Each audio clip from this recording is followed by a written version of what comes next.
हमारे जो टिकट है उसकी प्रक्रिया चली हुई है और निश्चित तौर पर जल्दी ही टिकटों की घोषणा कर दी जाएगी। अब कोई प्रतिक्रिया का इसका समय थोड़ी अब तो टिकट कब तक फाइनल हो जाएंगे? देरी हो रही है नहीं, बीजेपी ने तो बिके हुए विधायकों को टिकट दिए और बीजेपी हमारी टिकटों से क्यों चिंतित है? आज 20 तारीख है और 21 तारीख है। आज 21 तारीख है और 40 दिन अभी चुनावों के हैं। हमारे जो टिकट है उसकी प्रक्रिया चली हुई है और निश्चित तौर पर जल्दी ही टिकटों की घोषणा कर दी जाएगी।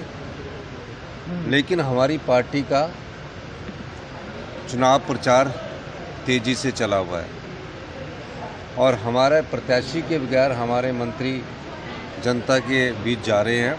पिछले कल हमने शिमला संसदीय क्षेत्र के अपने जो ब्लॉक कांग्रेस कमेटी और हमारे जिला परिषद के सदस्यों की बैठक करवाई। उससे पहले मंडी पार्लियामेंट की बैठक करवाई। आज धर्मशाला क्षेत्र में कार्यकर्ताओं से मिलकर चुनाव प्रचार को धार देने के लिए हम यहाँ आए हैं। निश्चित तौर पर जो भी कैंडिडेट होंगे जब भी घोषणा होगी आपको बता दी जाएगी। सर, अनुराग ठाकुर कह रहे हैं कांग्रेस 40 और हम 400 पार की लड़ाई लड़ रहे हैं। पहले तो वो भारतीय जनता पार्टी के राष्ट्रीय स्तर के नेता है। 400 सीटों पर उनके प्रत्याशी पूरे खड़े भी हुए हैं।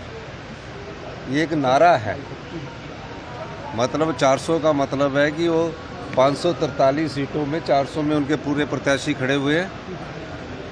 वो एक नारा है, वो नारे के सहारे अपने कार्यकर्ताओं का मनोबल बहुमत प्राप्त करने के लिए कर रहे हैं।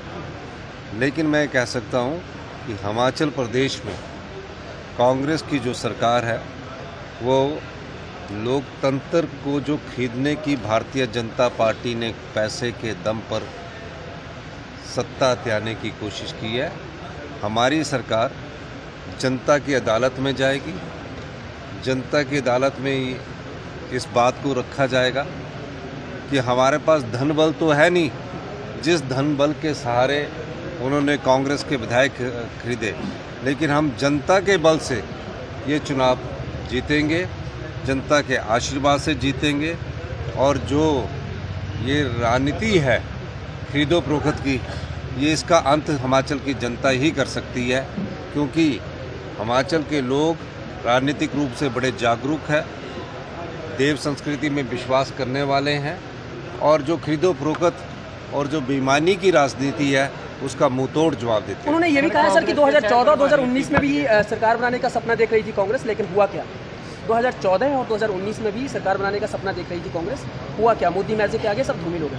देखिए, लोकतंत्र में ऐसा होता है, लेकिन आज भी मुख्य विपक्षी पार्टी कांग्रेस पार्टी है। भारतीय जनता पार्टी एक समय 2 सीटों पर थी। हम भी 10 साल 2004 से 2014 तक सत्ता में रहे और 10 साल से सत्ता में नहीं है। हम जनता के पास जा रहे हैं कि हमारे पिछले 10 सालों का हिसाब लीजिए। जब हमने मनरेगा लाई, हमने राइट टू इन्फॉर्मेशन एक्ट लाया और भारतीय जनता पार्टी के भी 10 सालों का आप हिसाब देख लीजिए कि बेरोजगारी और महंगाई किस स्तर पर पहुंची है। सर, भाजपा कह रही है कि कांग्रेस जो है वो देश को कमजोर करने का काम जो है वो कर रही है। किसको? देश को कमजोर करने का काम जो है वो कर रही है कांग्रेस पार्टी। 1947 में ये देश आज़ाद हुआ। ये देश के लोकतंत्र को मजबूती किसी पार्टी ने दी है और देश की सुरक्षा को किसी पार्टी ने मजबूत दी है, वो कांग्रेस पार्टी है। और देश की एकता और अखंडता के लिए कांग्रेस पार्टी के 2 प्रधानमंत्रियों ने अपनी जान तक दे दी, तो वो देश को कमज़ोर करने का काम कर रहे हैं। आज जिस बात को अनुराग ठाकुर जी कह रहे थे उनसे ये पूछा जाना चाहिए कि इस देश को लोकतंत्र को मजबूती के लिए कांग्रेस पार्टी ने नीतियों में बदलाव करके मजबूत लोकतंत्र की नींव रखी, जिसमें पंचायती राज संस्थाओं में महिलाओं को 33% का आरक्षण भी दिया गया।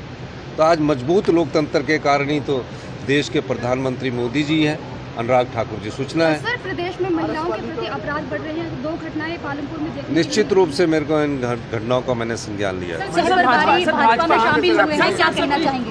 धन्यवाद।